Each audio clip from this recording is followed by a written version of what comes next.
Hello and welcome everyone to VV studies. आज हम international business environment जो कि हमारा एमबीए फर्स्ट सेमेस्टर का सब्जेक्ट है उसके हम इंपॉर्टेंट क्वेश्चन डिस्कस करने वाले हैं जो कि प्रीवियस ईयर्स पेपर्स में आ चुके हैं। बहुत ही रिपीटेटिव क्वेश्चंस हैं जो कि आपके बहुत बार एग्जाम्स में आते रहते हैं। सो पहला क्वेश्चन हम स्टार्ट करते हैं, explain various forms of international business.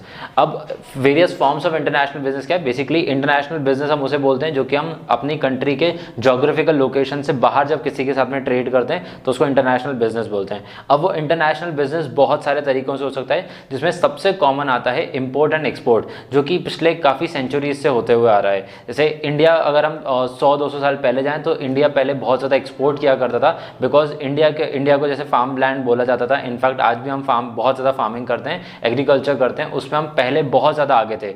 Asia specifically अगर हम बात करें, इंडिया हुए, पाकिस्तान हुआ, श्रीलंका हुआ, बांग्लादेश हुआ और बाकी एशियन कंट्रीज़ में भी काफ़ी ज़्यादा एग्रीकल्चर हुआ करता था, जिसमें से प्रोमिनेंट बहुत इंडिया रोल प्ले करता था। तो वो जो इंपोर्ट है वो तब से स्टार्ट हुआ है और आज भी इंडिया काफ़ी ज़्यादा एक्सपोर्ट करता है एग्रीकल्चर गुड्स को। बट अगर हम दूसरे गुड्स की बात करें, जैसे कि अगर हम टेक्नोलॉजिकल गुड्स की बात करेंगे या फिर R&D प्रोडक्ट्स की बात करेंगे, तो इंडिया में ज़्यादा डेवलप नहीं होते हैं इनिशियली। काफ़ी अगर हम पिछले 5-7 साल में बात करें तो इंडिया काफ़ी बनाना स्टार्ट कर रहा है। बट जैसे हम अभी बात करें सेमीकंडक्टर्स की, तो सेमीकंडक्टर्स इंडिया इंपोर्ट करता है mainly from China, from Taiwan. Similarly जो हमारे इंडिया का जो टॉय इंडस्ट्री है, टॉय इंडस्ट्री बहुत ज़्यादा डिपेंडेंट अगेन डिपेंडेंट है वो चाइना के ऊपर। चाइना से काफ़ी ज़्यादा इंपोर्ट करे जाते हैं टॉयज़ को। Similarly India is very much dependent for export only in the terms of crude oil. जैसे इंडिया का जो पेट्रोलियम जो हम यूज़ करते हैं या CNG जो हम यूज़ करते हैं वो भी हम इंपोर्ट करते हैं। तो सबसे कॉमन जो टेक्निक होती है इंटरनेशनल बिजनेस की, दैट इज़ इंपोर्ट एक्सपोर्ट। इसके बाद बहुत सारे ऐसे टर्म्स आ जाते हैं, जैसे कि एक टर्न की प्रोजेक्ट होता है।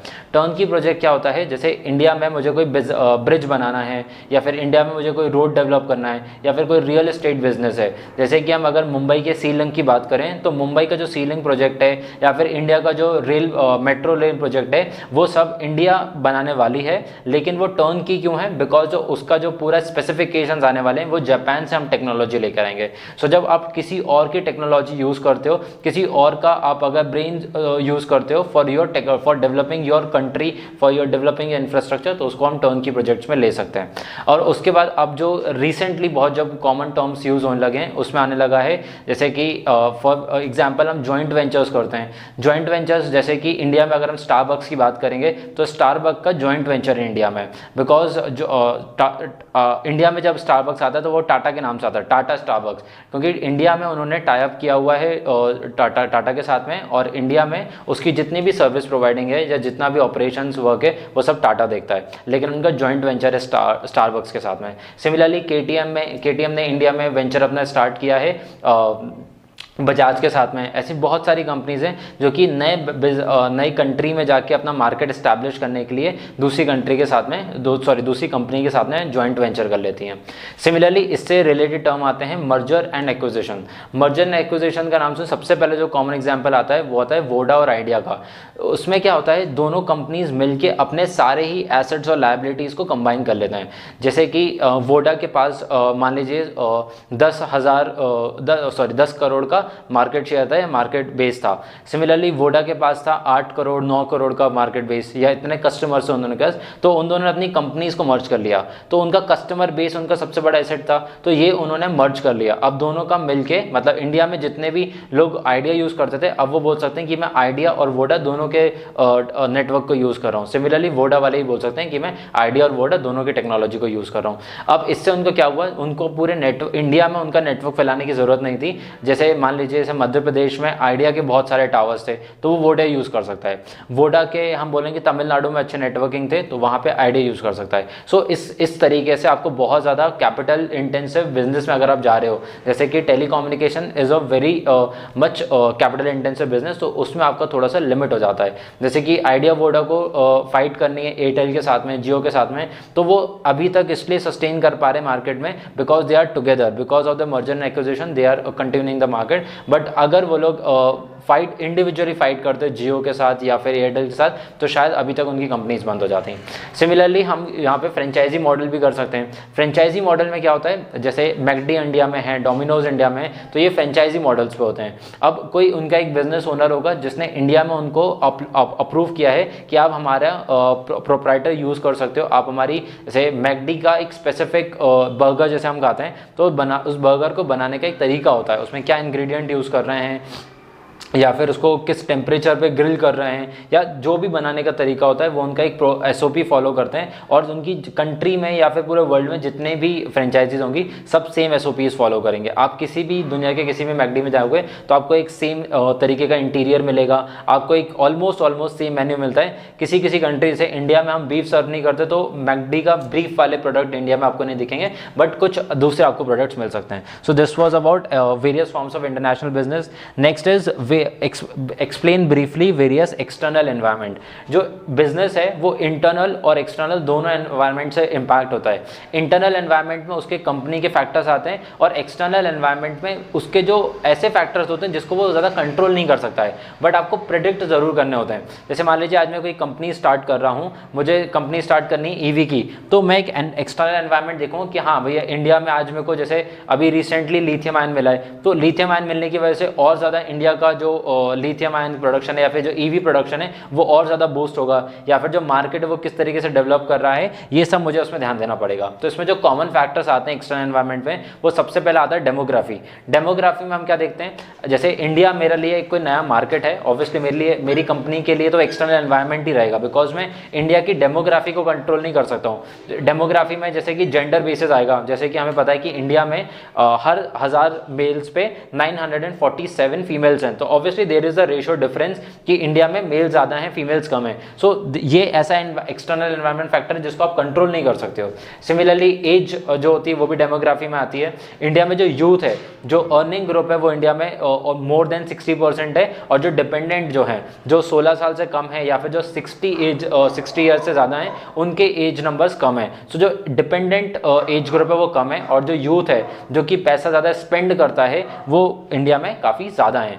तो सिमिलरली आप ले सकते हो इसमें जोग्राफिकल फीचर्स। अब इंडिया की अगर हम जोग्राफी देखें तो इंडिया में प्लेन्स भी हैं, प्लेटोज भी हैं, माउंटेन्स भी हैं, डेजर्ट्स भी हैं, तो इंडिया का जो एनवायरनमेंट है वो काफ़ी मिक्सड है। अब जैसे कोई ऑटोमोबाइल कंपनी आएगी, उस ऑटोमोबाइल कंपनी में अगर कोई इंडिया में लॉन्च करे और उसके पास ज़्यादा सीसी की गाड़ी ना हो, ज़्यादा हॉर्स पावर की गाड़ी ना हो, ज़्यादा उसका RPM ना हो, ज़्यादा टॉर्क ना हो, बेसिकली उसकी गाड़ी की पावर ज़्यादा ना हो, तो वो प्लेन में तो चल सकती है इजीली, लेकिन वो क्या हिल एरियाज में चल पाएगी, क्या उसको आप हिमालयाज में चला पाओगे? I think it will be quite difficult. तो अगर आपको इंडिया के सारे ही ज्योग्राफी को कवर अप करना है, आपको माउंटेन्स भी कवर करने हैं, आपको प्लेन्स भी कवर अप करने हैं, तो आपको ऐसी गाड़ी बनाना पड़ेगी जो कि दोनों के लिए ही सूटेबल हो, या फिर आपको वेरिएंट्स बनाने पड़ेंगे उसके अलग अलग, जो कि अलग अलग डेमोग्राफी या ज्योग्राफी को सूट करें। सिमिलरली उससे मैटर नेक्स्ट जो फैक्टर होता है वो होता है पॉलिटिकल या फिर लीगल फैक्टर्स। जैसे अभी अगर हम रिसेंट न्यूज़ की बात करें तो इंडिया, जैसे अगर हम MP में बात करें तो MP में काफ़ी सारे क्लब्स और बार्स बैन हो चुके हैं, जहाँ पे मतलब बेसिकली आप ओपन में लिकर सेल नहीं कर सकते हो। काफ़ी सारे ऐसे स्टेट्स हैं, जैसे दिल्ली है, गुजरात है जो कि जहाँ पे लिकर फ्री स्टेट है, वो बिहार है जो कि अल्कोहल फ्री स्टेट है, तो उनके पर्टिकुलर स्टेट में आप लिकर का बिजनेस नहीं कर सकते हो। अगर आपको दिल्ली में बिजनेस करना है तो दिल्ली में कुछ आपको एडवांटेजेस मिलते हैं जहाँ पे आप इजीली लिकर का बिजनेस कर सकते हो। आपको गोवा में काफ़ी ज़्यादा एडवांटेजेस हैं, आप गोवा में कर सकते हो, बिकॉज वहाँ का जो पॉलिटिकल सिनेरियो वो काफ़ी डिफरेंट है as compare to Gujarat and as compare to Bihar. तो आपको अगर कोई नया बिजनेस ओपन करना है, जैसे अगर आपको लिकर का बिजनेस करना है तो आपको उन पर्टिकुलर स्टेट में करना होगा जहाँ पे गवर्नमेंट उसको प्रमोट करती है। अगर कहीं पे किसी भी स्टेट में अगर गवर्नमेंट उसको डिमोट कर रही है तो वहाँ पे आप अपना एक्सपेंडिचर नहीं करना चाहोगे। Next, coming on to the next question, that is write a brief note on IMF। अब IMF क्या है? It is International Monetary Funds। International Monetary Fund जो है वो एक US बेस्ड ऑर्गेनाइजेशन है, बट इसका मतलब ये नहीं है कि वो USA का ऑर्गेनाइजेशन है। USA में उसके हेडक्वार्टर्स हैं, बट इसमें 188 नेशंस मिलकर पार्टिसिपेट करते हैं, जो कि फॉर्म हुआ था during the time of World War II। इसका मेन फंक्शंस क्या है? ये पूरे वर्ल्ड में इनफैक्ट अगर किसी भी कंट्री में कोई भी प्रॉब्लम्स चल रही हैं तो उनको लोन देने का काम करता है बेसिकली। जैसे वर्ल्ड बैंक और अगर हम IMF का देखें तो ये दोनों में ही बहुत कॉमन फैक्टर है। वैसे कि अभी श्रीलंका में इन्फ्लेशन बहुत ज़्यादा राइज कर गया था, वैसे तो पूरे वर्ल्ड का ही राइज किया था, बट अगर हम स्पेसिफिकली बात करें श्रीलंका की या फिर हम बात करें पाकिस्तान की, जिनकी इकोनॉमिक हालत बहुत ज़्यादा ख़राब है बिकॉज उनका जो फॉरेन रिजर्व्स हैं वो बहुत कम हो गए थे, तो उसको बैलेंस आउट करने के लिए IMF हेल्प करता है। IMF कुछ पैकेजेस निकालता है जो कि उनको एक तरीके का रिलीफ पैकेज दिया जाता है ताकि आप अपनी कंट्री को या फिर अपनी इकोनॉमी को वापस से सस्टेन करा पाओ। ये सेम हुआ था इंडिया में during the period of 1990 to 1992, तब इंडिया को भी IMF से पैकेज लेना पड़ता, और ऐसे वर्ल्ड में बहुत सारी कंट्रीज हैं जिन्होंने IMF से लोन लिया हुआ है। अब IMF से सिर्फ लोन लेने का उनका फंक्शन नहीं है, बेसिकली IMF एक गवर्नमेंट रन ऑर्गेनाइजेशन है या फिर बहुत सारी कंट्रीज के गवर्नमेंट मिलकर इस ऑर्गेनाइजेशन को रन करती हैं। तो ये पूरे वर्ल्ड में पॉवर्टी को इरेडिकेट करना चाहता है, और पॉवर्टी को इरेडिकेट करने के लिए उन्हें क्या करना पड़ेगा, एक बैलेंस बनाना पड़ेगा सोसाइटी में। जो डेवलपिंग नेशंस हैं वो ये उनसे पैसा लेते हैं, जैसे कि USA है, चाइना है, वो पैसा देती है IMF को, और फिर IMF जो अंडर डेवलप्ड नेशंस हैं या फिर जो डेवलपिंग नेशंस हैं उनको हेल्प करता है, उनका इंफ्रास्ट्रक्चर डेवलप करने में हेल्प करता है, उनके रियल एस्टेट प्रोजेक्ट्स होंगे उसमें हेल्प करेगा, जो उनके रेलवे प्रोजेक्ट्स होंगे उसमें हेल्प करेगा ताकि कंट्री ग्रो हो पाए। Next is explain social responsibility of business. अब एक अगर आप कोई बिजनेस रन कर रहे हो तो आपका मेन ऑब्जेक्टिव ऑब्वियसली होगा कि आप प्रॉफिट अर्न करो, बट उसके साथ साथ आपकी कुछ सोशल रिस्पॉन्सिबिलिटीज़ भी होती हैं। उन सोशल रिस्पॉन्सिबिलिटीज़ में सबसे पहले आपकी कंपनी के वर्क एथिक्स आते हैं कि आप कितने अच्छे एथिक्स फॉलो करते हो, और उन एथिक्स से आपके कस्टमर को क्या फ़ायदा होता है कि आप अपने कस्टमर को लूट रहे हो। मतलब आप कोई 1 रुपये का प्रोडक्ट बनाओ और उसको 1000 रुपये का बेचो, तो वो आपके लिए एथिकली सही नहीं है, मोरली आपके लिए बहुत ज़्यादा कंडेमिंग होना चाहिए वो पॉइंट, बिकॉज आप इससे 1000% का प्रॉफिट अर्न कर रहे हो, तो ऑब्वियसली 1000% का प्रॉफिट बहुत ज़्यादा होता है। आप अगर 1 रुपये की चीज़ बना रहे हो तो आप उसको मैक्सिमम 100 रुपये में बेचना चाहिए, वो आपको एथिक्स बोलता है, बट गवर्नमेंट इसके ऊपर कुछ अवॉइड नहीं कर सकती है। So this is your social responsibility towards your customer.